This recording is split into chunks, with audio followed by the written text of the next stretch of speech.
नाज़रीन, पीटीआई बानी जे 190 million pound case में ज़मानत बाबत फ़ैसिलो महफूज़ कयो वियो आहे। इस्लामाबाद हाई कोर्ट पीटीआई बानी जी ज़मानत बाबत दरख़्वास्त ते फ़ैसिलो महफूज़ करे वरितो आहे।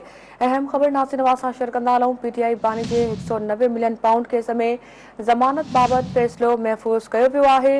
इस्लामाबाद हाई कोर्ट पीटीआई बानी जी ज़मानत बाबत दरख़्वास्त ते फ़ैसिलो महफूज़ करे वरितो आहे। अवां खे अपडेट कंदा हलूं। पीटीआई बानी जे 190 मिलियन पाउंड केस में ज़मानत बाबत फ़ैसिलो महफूज़ कयो वियो आहे। इस्लामाबाद हाई कोर्ट पीटीआई बानी जी ज़मानत बाबत दरख़्वास्त फ़ैसिलो महफूज़ करे वरितो आहे।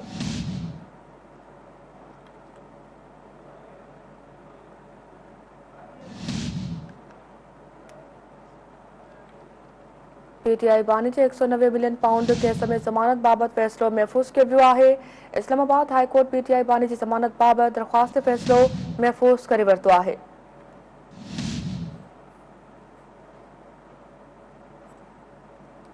नाज़रीन, अहम ख़बर अवां खे ॾींदा हलूं। पीटीआई बानी जे 190 मिलियन पाउंड केस में ज़मानत बाबत फ़ैसिलो महफूज़ कयो वियो आहे। इस्लामाबाद हाई कोर्ट पीटीआई बानी जी ज़मानत बाबत दरख़्वास्त ते फ़ैसिलो महफूज़ करे वरितो आहे।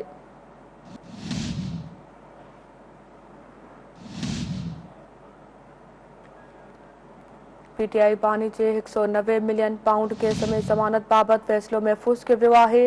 इस्लामाबाद हाई कोर्ट पीटीआई बानी जी ज़मानत बाबत दरख़्वास्त ते फ़ैसिलो महफूज़ करे वरितो आहे।